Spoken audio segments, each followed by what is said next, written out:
This episode is sponsored by Blending the Family Coaching Program. Are you going from married to single, possibly a loss of a job, and need help figuring out next steps? Are you becoming a blended family and want to know how to blend your new family? Well, go on over to blendingthefamily.com, click on the Coaching Program tab, and then click on the Calendar button for your free 30-minute strategy session. Now, let's do this podcast thing. Welcome to another edition of the podcast known as Blending the Family. I am your host, Tommy Maloney. How are you doing? Are you doing well? Are you feeling good? Mentally, physically, spiritually, emotionally? I don't know what else. Hopefully all of the above. That's how you're feeling. I am, honestly, I think I'm fighting something. I think my wife too was fighting something. I don't know. I mean, I feel good, but I can tell during the day that a little bit of tiredness walking in to my world. I have no idea what that means. But you're doing good. Are you doing good? Did you get your steps in today? Let me see where I am at with my steps. I should check that. Because I know I had at least 5,000 when I was walking Otis. So right now, only 6,616 steps. Need to get more steps in. Might have to just walk around the house a bit. According to my health statistics on my phone, my mindful minutes, what? I'm at 12 minutes for my mindful minutes. I have no idea what that means. Maybe that's for this month of October. I've apparently climbed 2 floors, my flight climb, and my step length is 20.1 inches. My walking speed today was 2.1 miles per hour. I'm not going to look at that weight because I know my weight has gone up. Oh, yes. Woo. Bill Dean, the founder of Can't Out Scheme Mental Health, is our guest on this episode of the podcast. And you can head over to his website at COSMH, which stands for Can't Out Scheme Mental Health.fit. And we'll talk more about Mr. Bill Dean and his organization. Hey, congratulations. Otis makes an appearance on this episode. And if this is your first time listening, thanks for coming by. If you're a regular listener, Otis, you know Otis. He's the family pet. He's our dog. And people say, hey, what kind of dog is he? And I say, purebred Heinz 57, and they look at me like I'm an idiot. Well, I pretty much am. But he is what we think, a little bit of border collie and maybe some corgi mix in him. But like I said, Otis makes an appearance. He came barging into my office, barking at me because he was bored. And after I had my conversation with Bill, I went upstairs, and Otis had shredded a seat cushion. And if you've ever seen the episode of Big Bang Theory where Sheldon's seat cushion had to be taken to the dry cleaners, and all they had to do was flip it over, but no, that's what I had to do with this seat cushion. I flipped it over, and you can't tell that Otis chewed the living daylights out of it. I want to bring this up, and that is the book is done as far as the edits go. So we are in the next phase. And if you're not familiar with my new book, which is called My Dad's Advice at 5:04 a.m., and you can go to the website www.mydadsadvicebook.com. Get your copy of the book. Will make a great stocking stuffer. I'm sure. Hopefully Hopefully it will be out before that. But the next phase is the actual editing of the physical book, the layout. So I'm excited about that. So again, that's mydadsadvicebook.com, mydadsadvicebook.com. I am really bad at self-promotion. However, this will help support my family. That's I have to put that out there. So please, I think it's $25, and part of that money is the shipping that you're paying for. So, and I believe the way the process is, I actually get the book, so I will autograph that book for you, okay? And so I don't want anybody selling my autograph on eBay, okay? Unless I get a cut of it.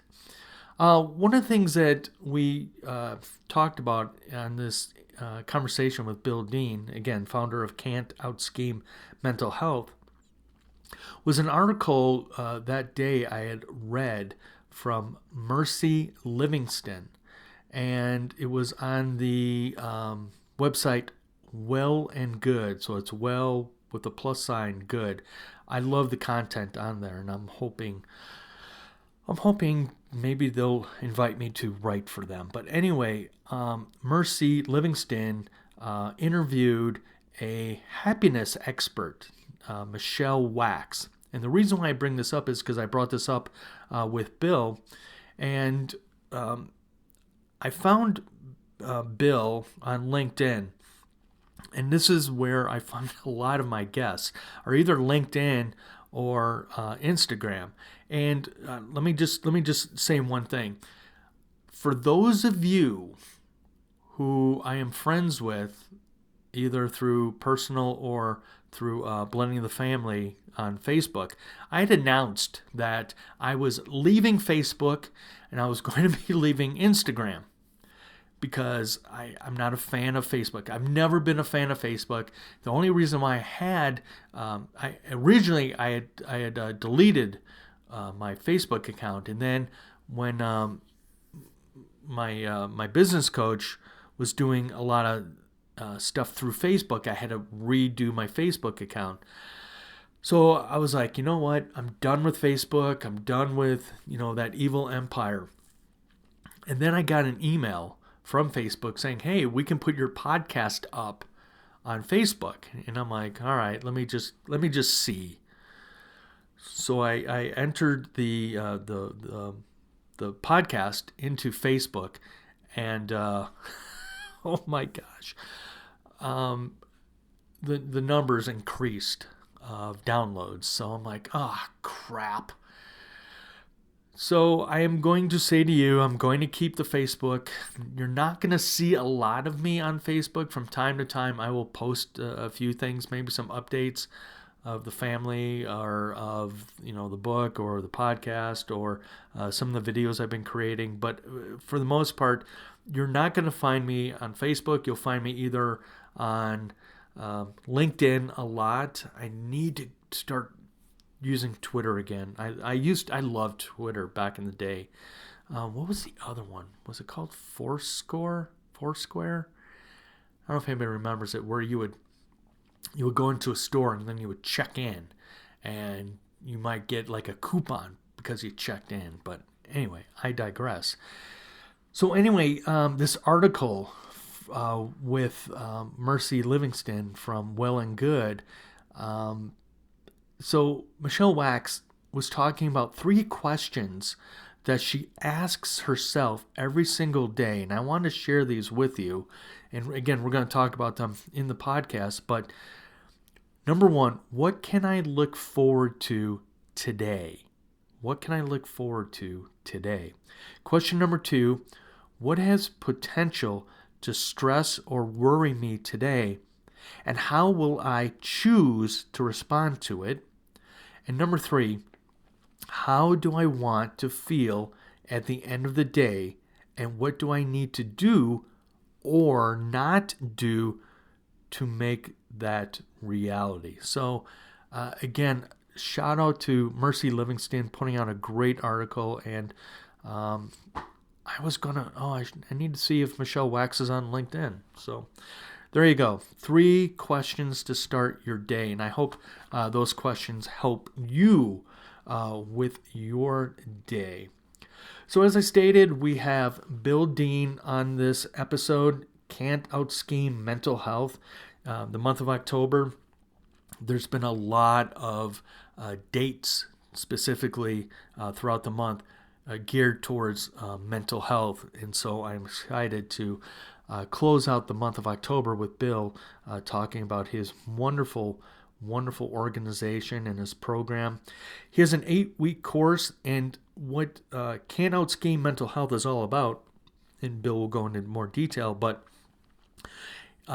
they are trying to get into high schools and possibly colleges, helping out our youth athletes with staying on track, staying focused, and helping them with their mental health, as well as not just teaching parents to recognize signs, but peer-to-peer, which is what I really wanted Bill on this, because it creates a wonderful life skill for the youth of being able to help recognize at times mental health issues with their friends and their peers. So we talk about that. We talk about how his 8-week course goes from week 1 to week 8. What else do we talk about? I mentioned that Otis does make an appearance. Positive coaches. We talk about how impactful, not only in Bill's life, talking about some of his coaches that have inspired him, but I mentioned in this episode about one of the coaches that my son Connor had at an early age, and I have a lot of respect for that coach. And finally, we're going to talk about examples of Bill's program, and I hope you'll take this episode and maybe take it to your son or daughter's high school or junior high, or even to the college ranks, because again, what Bill is doing with his organization is just going to help a lot of people as they're growing up, I should say, with their mental health. And so that's what we have on this episode. So thank you so much for coming by. Again, Bill Dean, you can find him on LinkedIn, and you can go to his website at COSMH.fit, COSMH.fit. I think that's it for house cleaning stuff. Just looking at my notes real quick. That's about it. Okay, all right. So if you're just listening for the first time, I like to end the show with a quote I heard in an interview with one of my heroes, and hopefully one day Terry Crews will make an appearance on this podcast. So say it with me if you know what I'm going to say next. If you don't, you'll get to learn. So as Terry Crews would say, your success is my success. Well, Bill, thank you for joining the podcast. I'm trying not to say the same thing every single time I have a guest, but I'm just always stoked and honored that anybody comes onto this podcast. So I just want to start off because you are a very positive person, Bill. And this morning I saw this article on Well and Good. Mercy Livingston wrote this, and it's about a happiness expert named Michelle Wax. And she starts her day off with 3 questions. And when I read this, I thought of our conversation today. And the 3 questions that Michelle says to herself every day is, number 1, what can I look forward to today? Number 2, what has potential to stress or worry me today? And how do I choose to respond to it? And number 3, how do I want to feel at the end of the day? And what do I need to do or not do to make that reality? And so I am, again, excited that you're on here. We get to talk about mental health. This is what I'm looking forward to is speaking with you, Bill, about not only mental health, youth sports, your organization. I'm just, and I had such a great conversation with you over the weekend that now we get to take that conversation and put it out to the masses. So again, Bill, thanks for being here. You bet. You got me fired up now. I'm in the starting blocks. Let's get the gun shot off here and get going. So Perfect. and I love those 3 questions from Michelle Wax. That I wrote those down while you were talking. So And I will it's a definitely great way put to those wake in up. yeah, I'm going to put those definitely the article in the show notes, and I'll send you the link to the article as well, so you can share it as well. So let's get to the soup to nuts, Bill. You bet. Let's talk about this wonderful organization, the courses that you offer, the video content on your website. Yeah. So I mean the origins of the name, and actually, uh, we're officially known as COSMH LLC. So I struggled with the acronym, but I figured it was unique enough that if people don't really understand stuff, sometimes they tend to ask more questions. So it's a good lead into Can Out Ski Mental Health. But for me, last November, I ended a about 23-year career in the behavioral health, mental health field, and I had been in the corporate side of things for about 10 years, and moved on from that role and position. And as I was sitting around figuring out what am I going to do with the next 50 years of my life, I was having a conversation one afternoon with my son, my middle son, who plays football in college.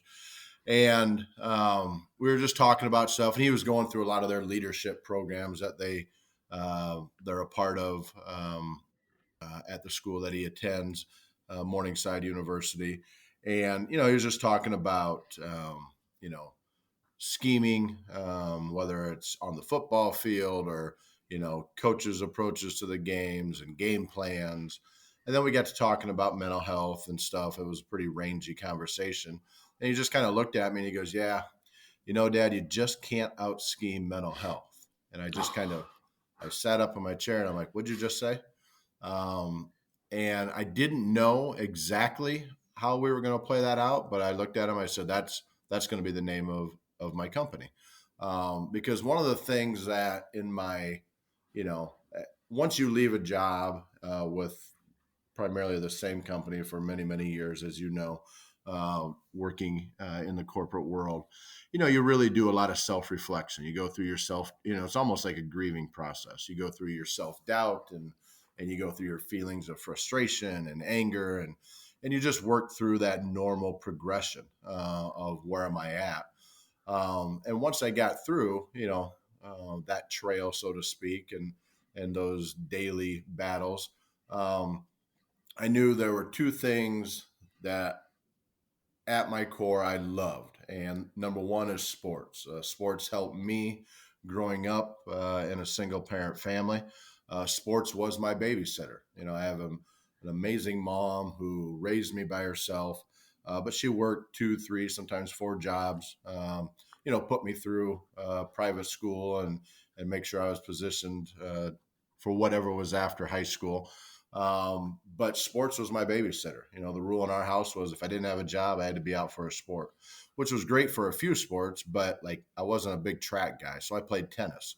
Oh, And that was actually, unbeknownst to me at the time, back in the 1980s, that was probably the most amazing thing I ever did for my hand-eye coordination and foot reaction stuff. But so for me, sports was a huge, it was my why, right? Like that's why I woke up when I was young, and we were always, we didn't have the Xboxes and all that stuff, but every day you were, whether it was summer or in the school year, you were doing something centered around athletics. And I took that, obviously played sports in college, and have always been in the either officiating or coaching game really since 1994, 93. So sports has been a huge part of my life. That was translated to my kids growing up.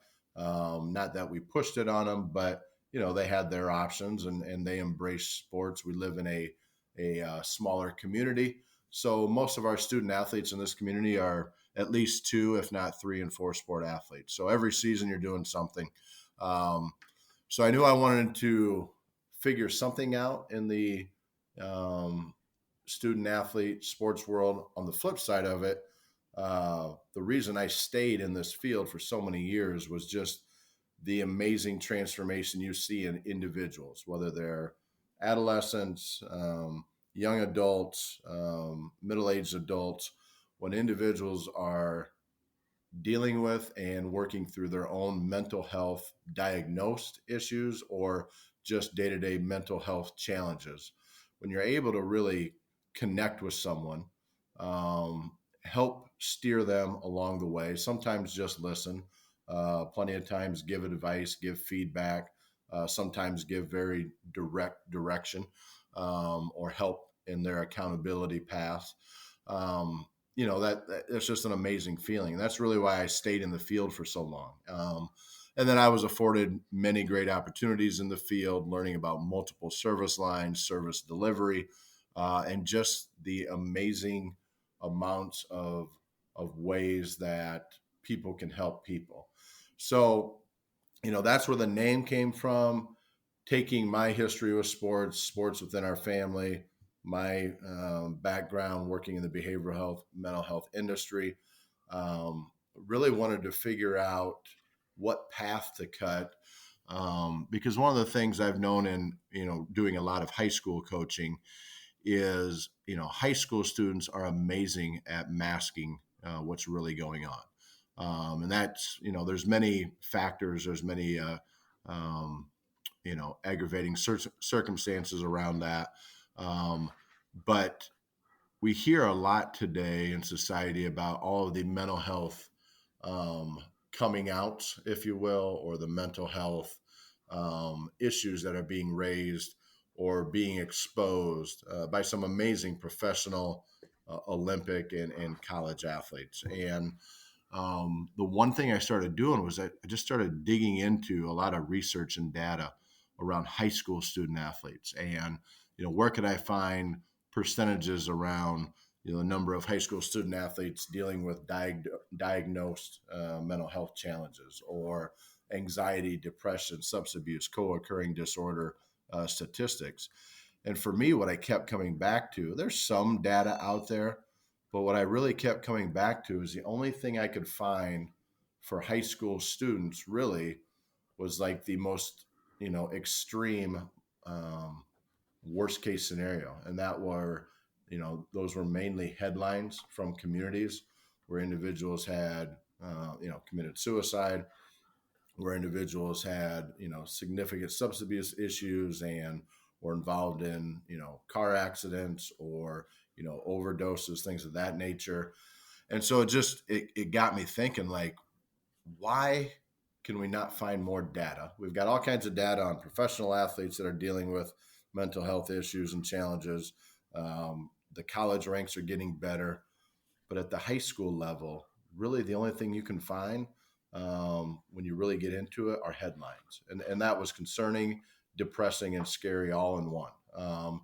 So that was really our the driving force behind, let's focus on, parents, student athletes, and the teams that surround our student athletes most of their waking day. Our student athletes, our teenagers, for the most part, are around people when they're not sleeping, whether that's their family, whether that's their teammate group or their peer group, or, involved with the coaches that they're around a lot. I mean, the amount of AAU, UTRIP, USSSA, youth sports activities, the amount of coaches that they're interacting with. Then at the junior high and high school level, they have that third family of adults, usually their coaches or individual skill trainers, things of that nature. So we developed our curriculum to really focus on the dynamics of the teams that our student athletes are around. And really, it's a two-way highway when we go through our 8-week curriculum. We focus on the dynamics of the teams of our student athletes. Number one, to help educate and provide, very important tools to the family dynamics, to the coaches, and to the teammate team, the peer group, to really, help them recognize things that are going on within their groups or their teams. On the flip side of it, it also allows that individual student athlete to better self-identify, whether we're focusing on, their interactions with others or their subgroups that they're a part of, positive or negative, healthy or unhealthy. If they're able to recognize certain subgroups might not be the most helpful or beneficial to them, they can kind of cue that themselves and maybe make better decisions. Or it allows for a much softer segue sometimes for a mom and dad to say, hey, I notice you're hanging out with a group of new fellows or new ladies, let's talk about that. Who are they? What are they into? Who are their parents? They just moved in from out of town. So it helps as family, instead of saying, hey, Tommy, I got some concerns, or we might have some problems with who you're hanging out with, which usually sends up, the guarded response. It allows us to use these points of emphasis that are the key foundations of our 8-week curriculum. It allows, the parents, coaches, or teammates to kind of use that as a segue to maybe expose or get into some of the weeds on things that might be, a challenge or that our student athletes might be struggling. So kind of got off on a tangent. I'm sure we'll get more into that, but that's really where the concept and idea of COSMH, Cannot Scheme Mental Health, came from. And that is why, from a mission-driven and passionate perspective, we are trying to get in front of as many high school student athletes coast to coast and really around the world as we can, because it's that important. Well, speaking of segue, Bill, I want to go back to your childhood, raised by a single mom. You played a lot of sports, as you said. Were there, specific male role models that helped you with your mental health? For sure. And at that time, I don't know that I really had any inkling or any clue, right, that maybe I was dealing with some mental health challenges, or I was having my moments. But, I remember a Little League baseball coach, Coach Mike, and he actually played for the Waterloo Indians, which was a AAA affiliate at that time in the town I grew up in. He did this as kind of, I guess he was giving back. I'm sure they, probably didn't make a ton of money at the minor league level. So, but he was just instrumental in me falling in love with baseball and the work. He was a catcher, and so I naturally gravitated towards him. I became, I like catching. You get to put all that gear on, right? You're kind of the cool one on the field. I felt like I was playing football as much as I was playing baseball. So that was, a big plus as well, because he had all that gear on.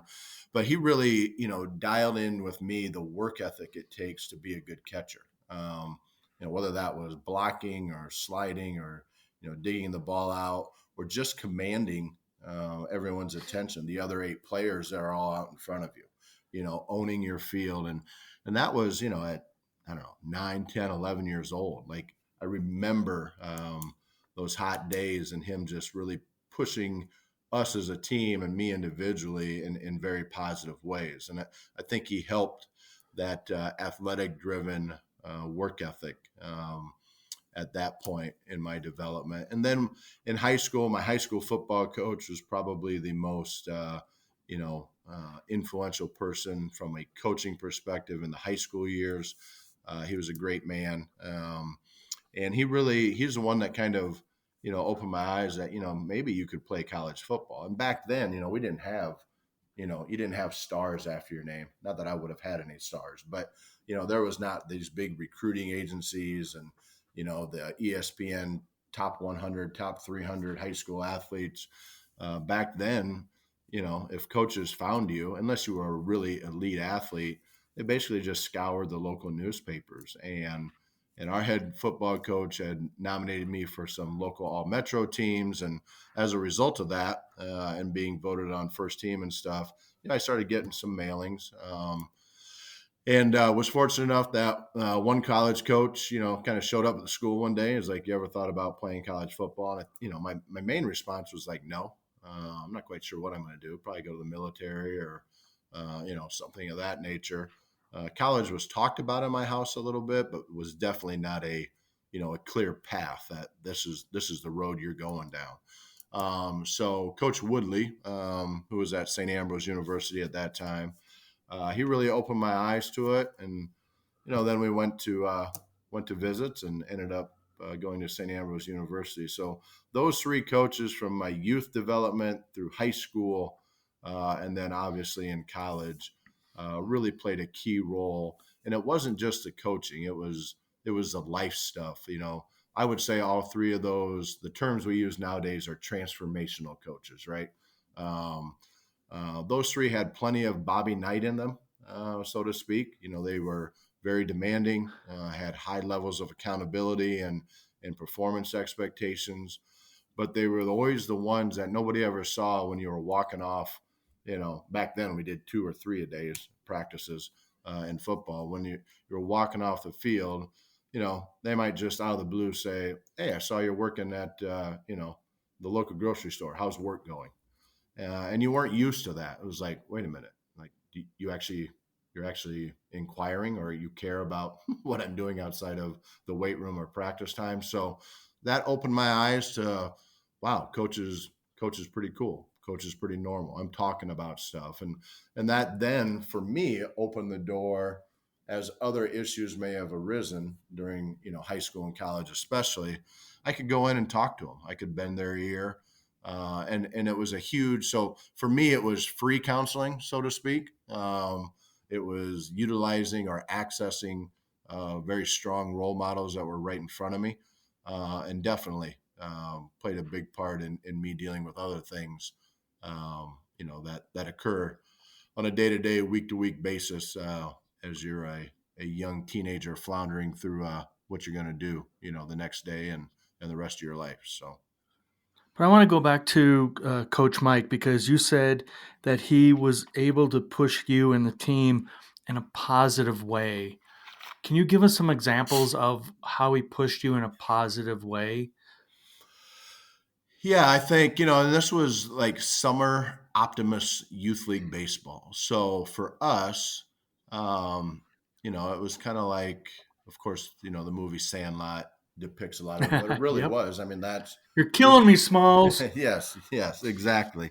But I mean, we would show up with the idea, we're going to play baseball and stuff. And he was very organized. Like, he played minor league baseball. So at that young age, like we were doing warm up stretches in the outfield, but we were having fun with it, right? Like it wasn't a grind in midday, 90-degree heat, because for a lot of the kids on that youth team, let's be honest, that was, very affordable babysitting right at that time, because if for that hour and a half, 2 hours that your son was playing Optimus League baseball, parents knew where they were at. So there were probably a third of the kids on the team that really liked and borderline loved baseball.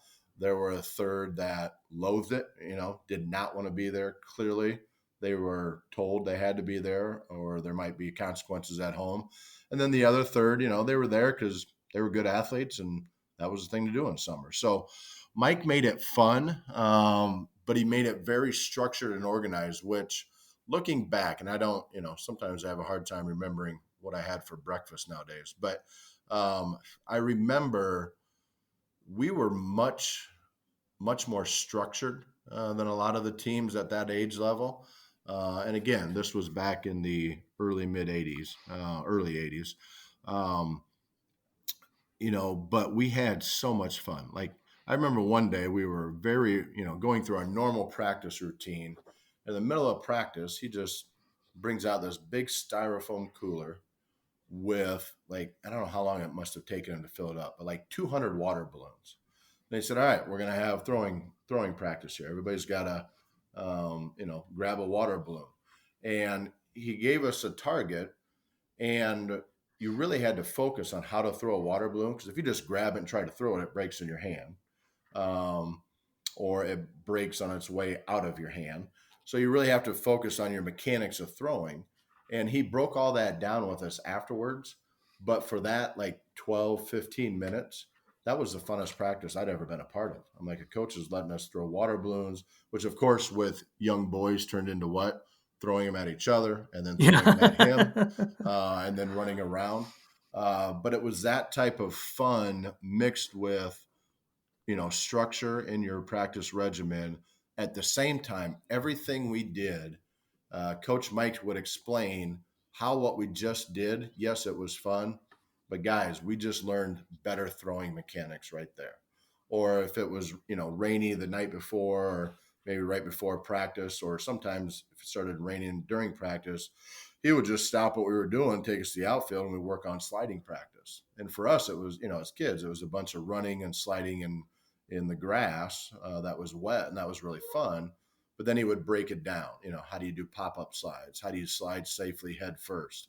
Pete Rose was big back then, so everybody wanted to be like Pete Rose and slide head first, Yep. or Ricky Yeah. Henderson and steal the base. But he made it a point to say you can't just jump and dive in the bag. So everything he did, really, to me, there were three fundamentals that he brought to coaching, and that was structured regimen, because young boys, young girls need that in the athletic world.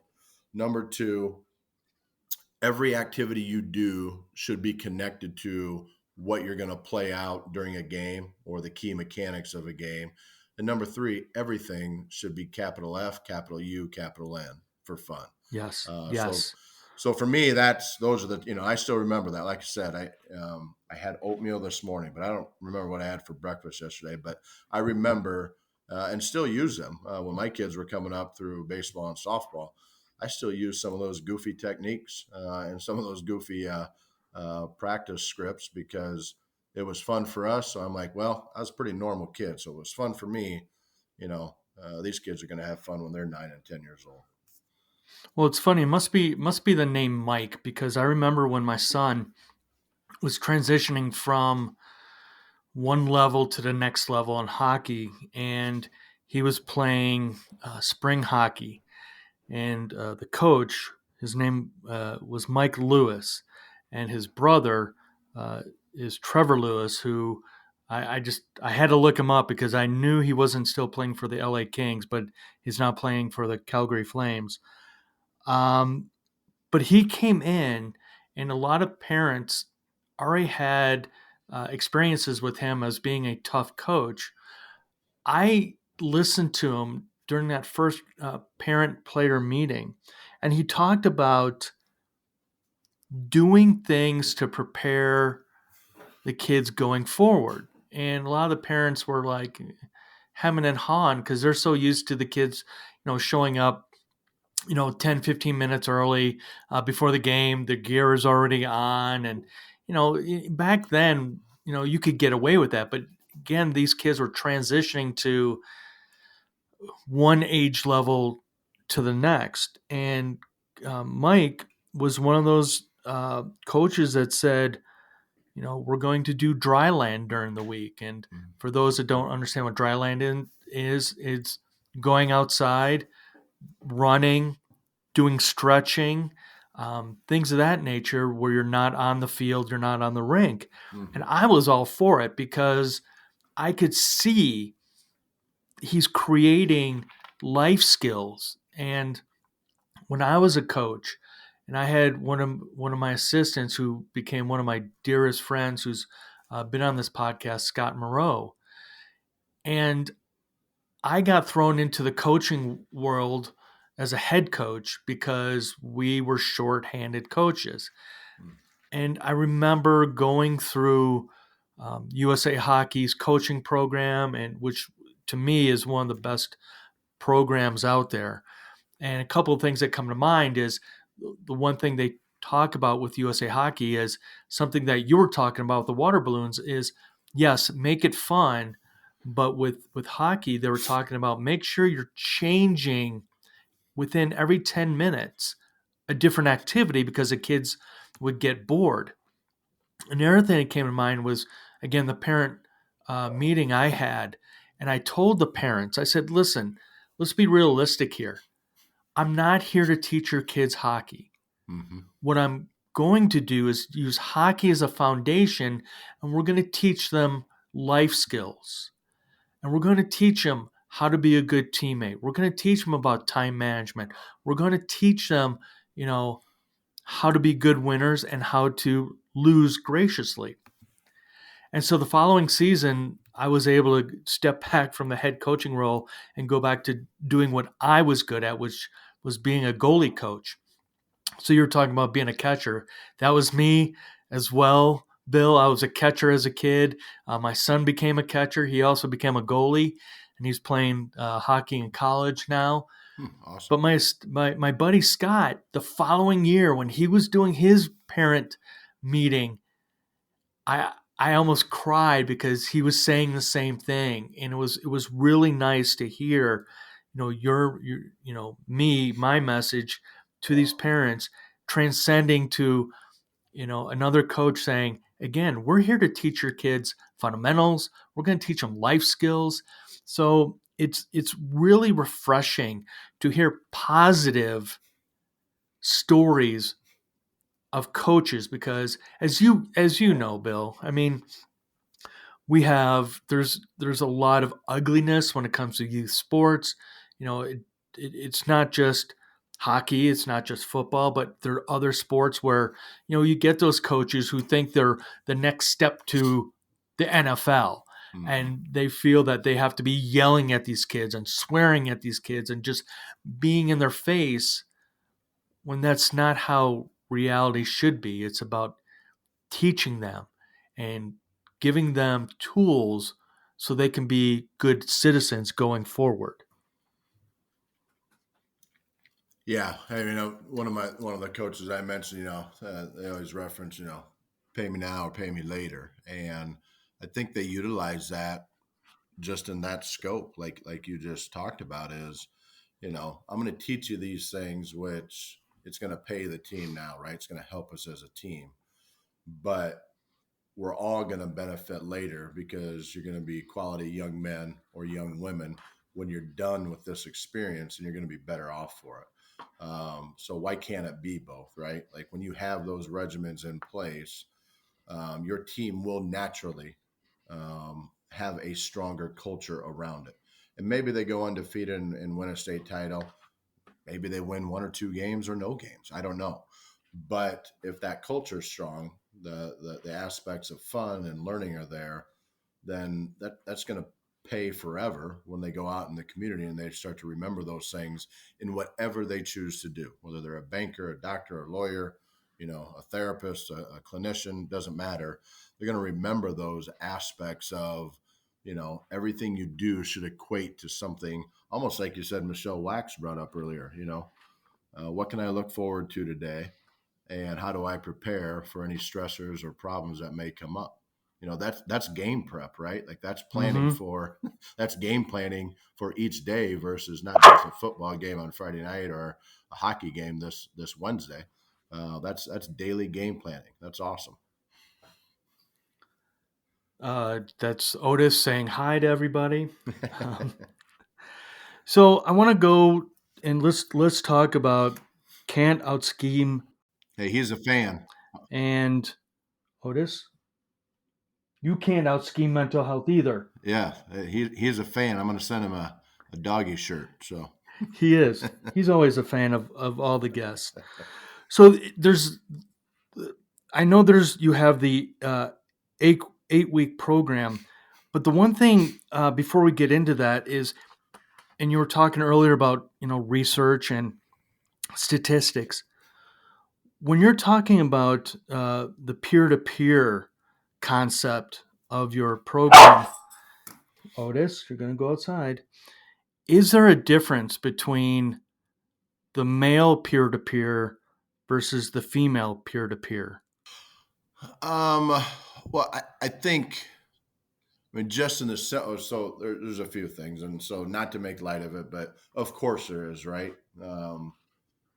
Mars and Venus. You know, they wrote a book about it that you should read before you get married, right? Because there are just natural ways that, from a male and female perspective, certain things you go about your certain days differently.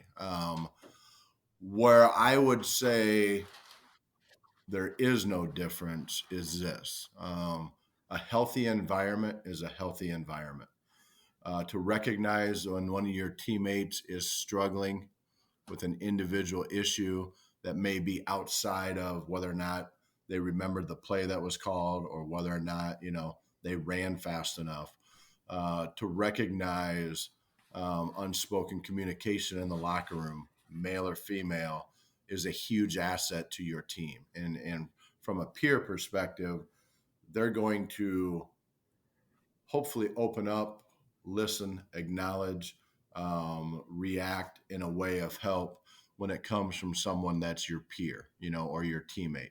Um, Being able to have positive, healthy communication within that locker room or within that team setting, if it's team dinner, if it's team bonding activities. Every group has their different activities. When you can always read the dynamics, okay, and the points of emphasis within your group, your team, it's going to help you whether you're male or female. Now, there may be different ways, like, let's be honest. The way I grew up and just interacting, coaching boys sports, although I did do a 3-year stint of coaching my daughter's youth basketball. And we both made a good business decision that me coaching her was probably not in her best interest of development long term. But um, I like how you phrased it. We made a business yes, yeah, and decision. she's flourished, and I have way more fun now just going and watching. Those are some of the funnest things I do now. But um, boys do tend to be a little more direct, right? There's a little more uh, alpha approach in different things, whereas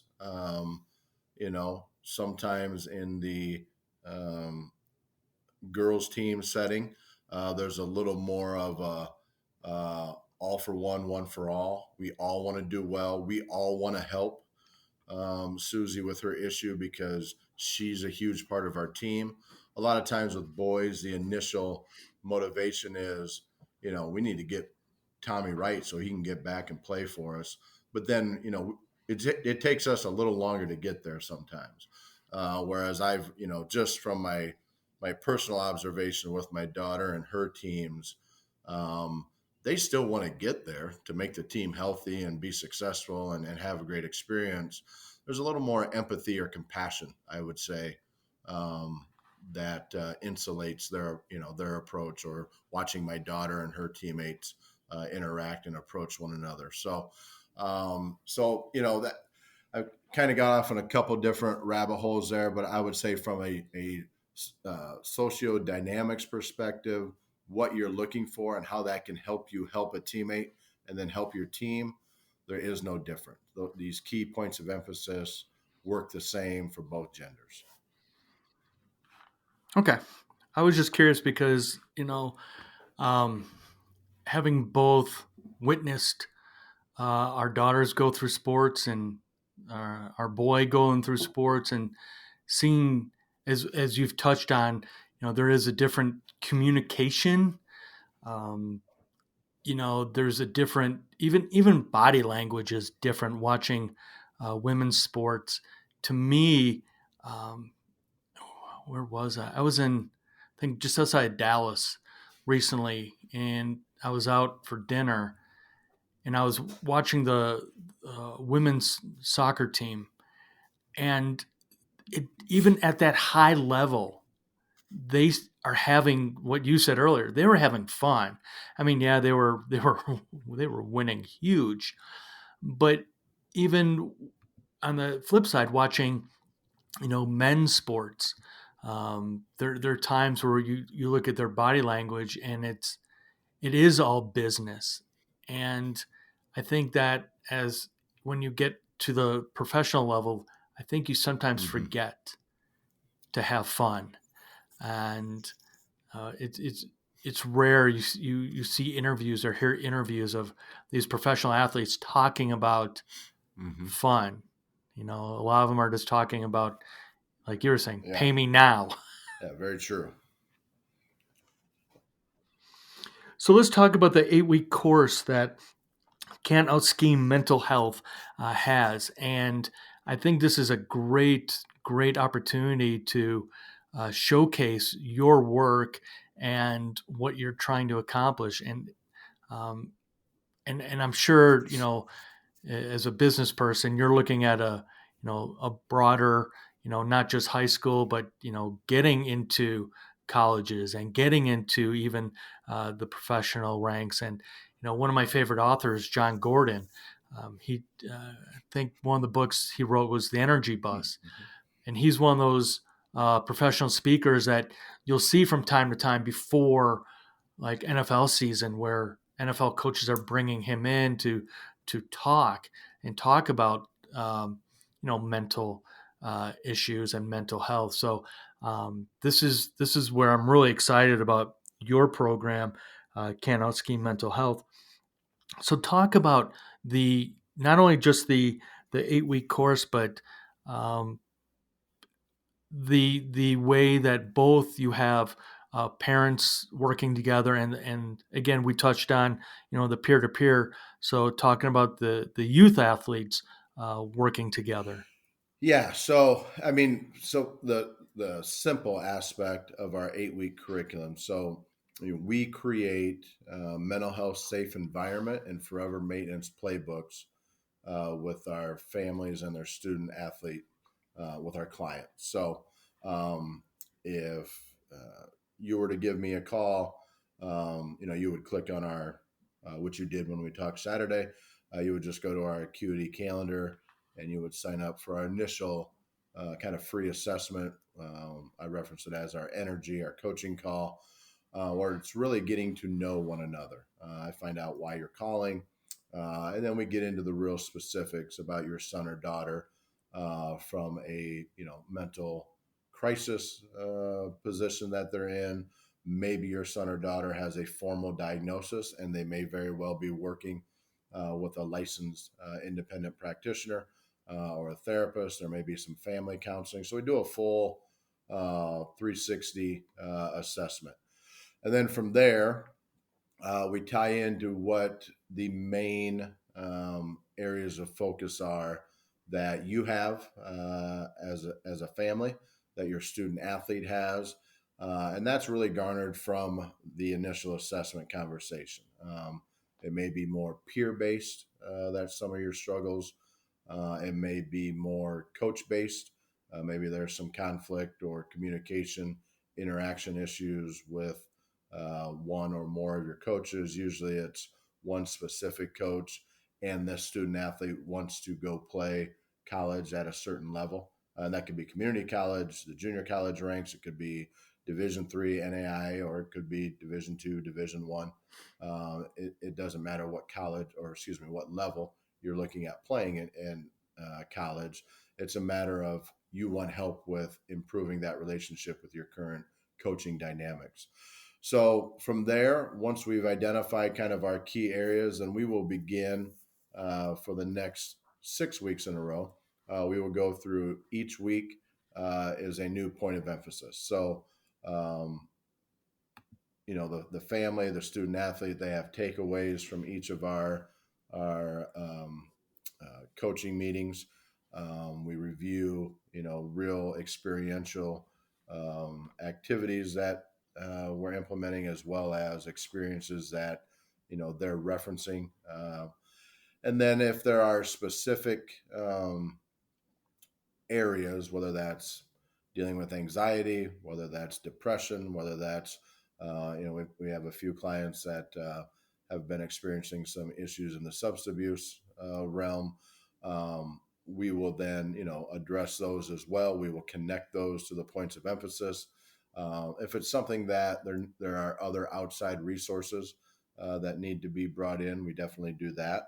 But we create that mental health safe environment, and ultimately, at the end of week 7, we've completed all of our points of emphasis.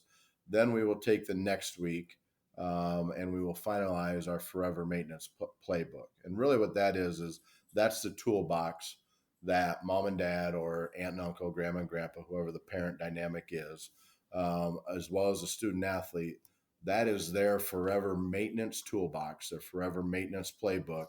So when they start to experience various episodes, certain feelings, certain triggers that they know are heading down a certain path, or is the onset of previous incidents, then they can utilize their toolbox to better deal with and feel much more confident, and take that self-pride in understanding we've been down this road before. We're going to go back. We're going to talk about, issues around communication. If your son comes home and throws a bag on the floor and says, coach is trying to screw me over, he's going to try and hurt my chances to go to college, as an example, I can now respond like, oh, okay, so, my son or daughter just had some communication issues at practice. And they also use that toolbox on how to navigate that initial emergence of an issue, meaning, as a parent of 3 amazing kids, I learned the hard way too. And we all still make mistakes, but instead of saying, okay, sit down, let's talk about it, I'm able to, let my daughter now kind of chill a little bit, get her bearings about her. I can set the table, so to speak, and say, hey, obviously you had a bad day at practice. Why don't you go get showered up? Why don't you go kind of get your wits about you? Supper's about ready, or we'll be eating in an hour. And then after we're done with supper, when we're doing dishes, let's talk about it. So it's a very simple toolbox, but it's one that sometimes if we don't have it, how many times I try to unscrew things with a butter knife still, right? And I'm like, wait a minute, I got a toolbox out in the garage. Why don't I walk my lazy rear end out there, grab the toolbox, and get the screwdriver that will work? And if we don't have that toolbox, then it's hard for us to recall it or go get it to use it for certain issues. And that's really, the end game at the end of 8 weeks. The student athlete and their family has that toolbox to feel more confident in navigating through some of their mental health challenges and crises. So that's our curriculum. Can you give us some real world examples? I mean, you don't have to name names, but something that um, helped not only the athlete but the family because of the program.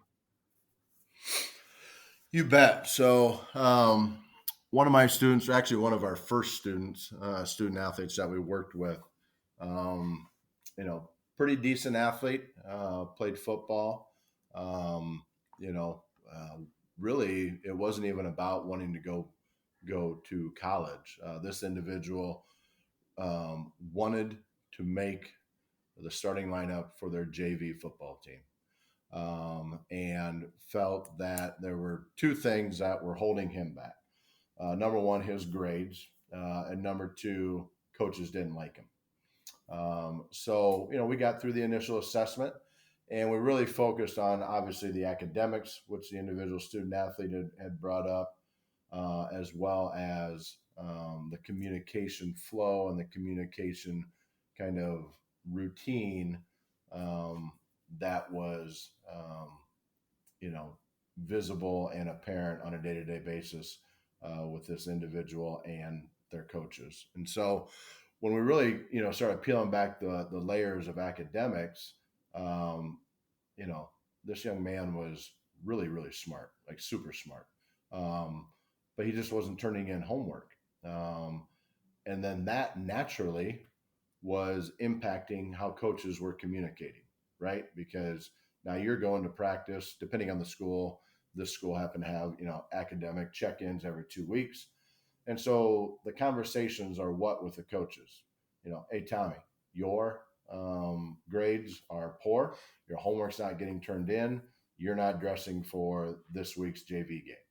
So you start taking that personal, right? Like the coaches are out to get me. And then you start kind of funneling that towards academics that, teachers are out to get me. So we really just, reeled it all in and started over from the aspect of let's take a look at one class at a time. So went through the grades and identified the three most challenging classes. And one of them, he was struggling in. So we set up some just daily check-ins at home, weekly texts with myself, got any tests this week, got any quizzes, got any homework that's due, as some simple, immediate reminders. But the biggest part was, this student just had to own their behavior, their attention to detail, and their commitment to just turning your work in. Spend the time, studying in class. That's kind of a simple example, but it wasn't anything that was full blown. Now, some of the residuals at home were, that individual was explosive towards mom and dad. Were tending to isolate a little bit more. So, of course, mom and dad felt that, it was all Xbox or PlayStation's fault, when half the time that wasn't even on. This individual student athlete just didn't want to interact with mom and dad because he knew he was going to have to answer for, number one, poor academic performance. And number two, it was kind of becoming clear it wasn't that the coaches didn't like him. Coaches were holding him accountable. And to a certain degree, sometimes it's just, oh, God forbid somebody would expect you to have a C or above in your classes, right? That is a very, it is somewhat common in some of the client issues that we work with our student athletes on. The biggest part, mom and dad would say when they left was, the student athlete still struggles in a couple classes, but overall they're doing much better academically. They're playing a lot more. So in general, their daily regimen or their daily, what they're putting out there is much more upbeat and positive. But mom and dad now have the toolbox. They've got their own check-ins. Like, hey, where are we at with these classes? Or, hey, let's talk about at dinner tomorrow night, just how things are going with coach. And one time the mom called and was like, you never believe this, but the kids had to write a who's your favorite coach essay for something with Booster Club or something, the school that they were attending. And that student athlete picked that coach and wrote a little paragraph, how they've helped them and why they respect them, those types of things. And the mom was like, that wouldn't have happened, 3 months ago. I don't know that they would have picked a coach, but now they're starting to understand that coach is there to help them. And just like with parents, sometimes you may not like what they're saying, but if it's safe, it's helpful, and it's with good intentions, then I need to recognize what they're saying and figure out how to apply it to myself. So that'd be one example that, like I said, didn't even connect to this individual wanting to go on and play college sports. This was really getting better grades and just wanting to improve enough to play at the junior varsity level. Well, I look back at the book, The Last Lecture, and Dr. Randy Pouch, who wrote the book, he talked about when he was playing football. And one of the life lessons he learned was that when a coach stops riding your tail, means they gave up on you. Mm-hmm. And a lot of young athletes think that, oh my gosh, the reason why this coach is always yelling at me because he doesn't care, which is the total opposite. And I think that it goes back to, in my view, when you're as a coach, talking to the parents, talking to the kids, and just, setting expectations ahead of time, and letting these athletes know that, yeah, they're gonna.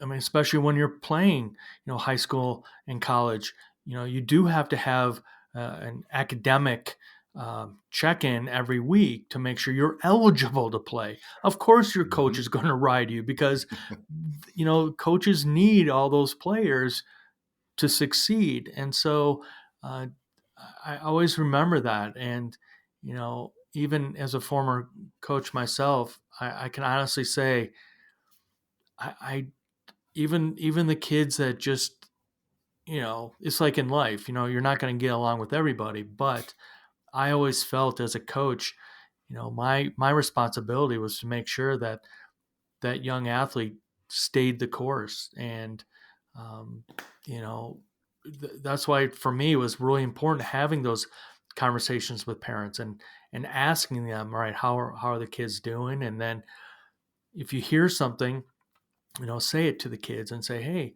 how's school? How's this? How's that? Because you want to build that rapport. You want to let the kids know that, yeah, from time to time I'm going to ride you, but it doesn't mean I don't like you or even love you. It's about trying to make you successful when you leave this program. For sure. And, I think one of the simplistic things, right? And I'm not belittling anything in the mental health world. Obviously, I'm a part of it. But sometimes it's as simple as having a, third party who helps, like in this case, with the example we just gave, mom and dad understand expectations are needed. And these points of emphasis will help you create those expectations. Just like you referenced in school, like you have weekly check-ins. You can have all the debates you want, right? That teacher works too hard. That teacher doesn't know what they're doing. They were sick last week. They didn't get their grades in on time. You can give all the subjective responses, but grading criteria is pretty simple depending on your school. Either you're passing, some schools you have to pass all your classes, some you have to have a C average, whatever your school is. If you don't meet it, it eliminates feelings and emotions in a discussion, right? Like, yeah, Tommy, you can tell me all that stuff about your teacher, but you're getting a D. And on this team, we have C averages. You have to carry a 2.0 or whatever your example. So you still have to help them work through the frustrations, but you need that regimen. We need those expectations. I had a mom call me one time. It's like, I don't know if what we're doing is working. I'm like, okay, well, what's going on? Well, they were late again. Okay, what time did you set their curfew? Well, we didn't set it. They just know they need to be home, at a reasonable hour. And I'm like, well, we got to rewind here and go back to our expectations point of emphasis, because when I was in college, a reasonable hour for me getting home was way different than when I was in high school.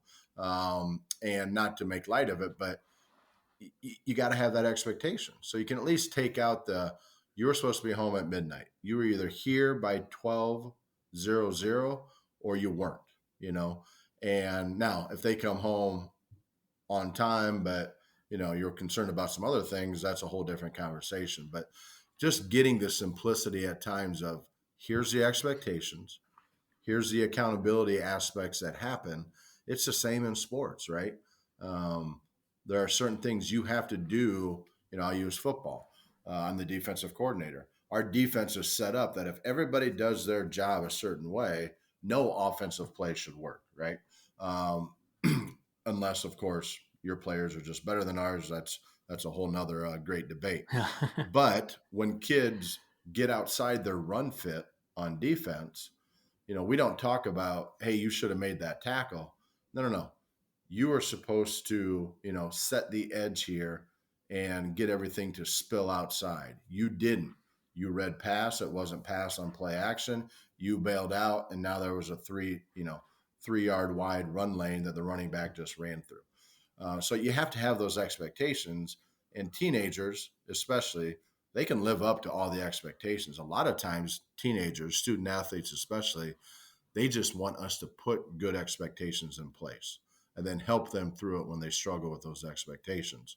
So a big, foundation element to what we provide at Can't Out Ski Mental Health is really, as we go through our points of emphasis, it's just kind of returning to some real basics at times. And that is, there are no expectations in this area. Mom and dad, you need to set some. Student athlete, you need to set some. And that, that's a good starting point for us usually. So, Bill, before I give you the last question, please tell the listeners, not just parents, but organizations, sports organizations, how they can get a hold of you and your program. Yeah, the easiest way is visit our website at www.cosmh.fit. And that's our website. You can click right there. It'll go to booking an initial energy call. Those are free assessments. So that's the easiest way. That kind of encompasses what we've done. Some of the, like you referenced earlier, the video touch points where we really kind of go through some of the points of emphasis. So visiting the website's the easiest. You can also find me on Twitter at Coach Cosma. You can, if you want to hit me up on LinkedIn, you can just search me under Bill Dean. It'll go right to my LinkedIn platform. And so those are the three best ways. You can always email us at can'outskimentalhealth@gmail.com. That was the first one I ever did, and I realized, all right, we got to use Cosma for a lot of stuff because that's a long email to type in, can'outskimentalhealth@gmail.com. But like I said, the easiest way, simplest way, go to our website, surf around there a little bit, educate yourself on who we are, who I am, what we do, what we offer, and then book a time, and we will get back in touch with you, and you'll fill out your spot on the calendar, and we'll get rolling with it. So. Perfect. All right, Bill, your last question. All right. Here we go. If you could step into my shoes, what would you have asked that I didn't ask? If you could step into my shoes, Bill, what would you have asked that I didn't ask? That's a great question. I would have asked, although we did cover it, but Bill, how can we make sure, or how can we help mitigate more instances of mental health crises at the college and professional level? And your answer is? My answer is that's why we're doing what we're doing. And I think there is, standing on top of a mountain, there is a calling right now to all coaches at the high school and junior high level, to all parents of student athletes, to all teammates of one another, that at the lower levels, we have to start talking about this every day and provide it the normalcy that it demands. And what I mean by that is, during our football season this year, we had a young man that injured his leg. A really good football player, injured his leg, and he was out for a couple weeks. And, he got hurt during the game, which is like a natural badge of honor, right? You just put it on and say, I'm a gladiator, I'm a football player, I hurt myself, but I'm going to rehab and come back. And everybody, the teammates, the coaches, the trainers, everybody's right behind that student athlete. And they are saying, what do you need? Do you need some time off? Did you get to rehab today? You need to do, hot, cold treatments, whatever the prescribed rehab regimen is. Everybody rallies behind that student athlete to what? Get him to return to play.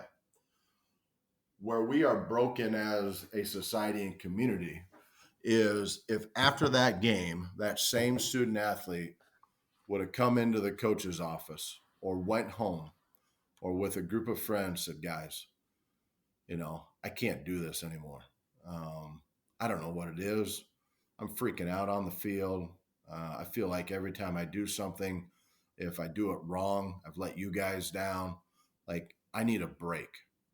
Um, if somebody were to say that, Tommy, what's the general reaction that we're going to give them as a society or community now? Well, that the fact that they feel less than, that they don't, nobody's going to, help them, that they're not feeling valued. Yeah, as a coach, I might say, hey, take the weekend, get yourself together. We'll see you at practice on Monday or weights on Sunday night, whatever. Or, it might be, hey, you need to get your chin out of your chest and you need to toughen up. Or your friends may be like, dude, what are you, crazy? So that natural reaction, that's an injury, right? That's a brain injury, not related to concussions, but that's something going on upstairs between the 8 inches between your ears that you need help with. And whatever that prescribed rehab regimen needs to be, we need to start recognizing that as a society and a community. And it might be as simple as taking a couple of days, right? And as a coach, I call mom and dad and say, hey, I'm a little concerned for your son. They seem to be really, anxious right now.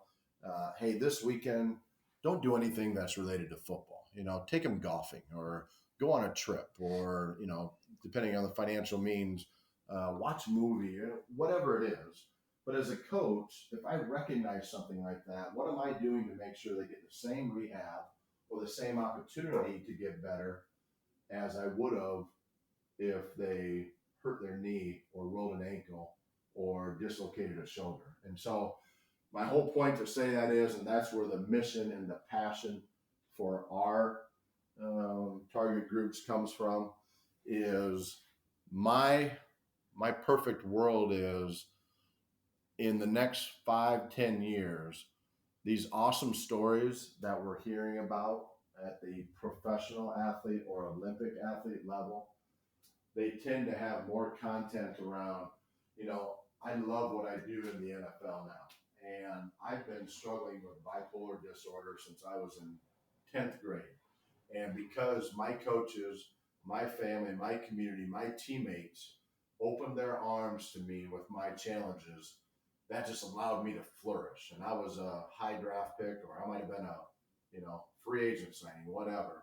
But the comfort that was given to me to deal with my mental health injury as much as my physical injuries has allowed me to flourish.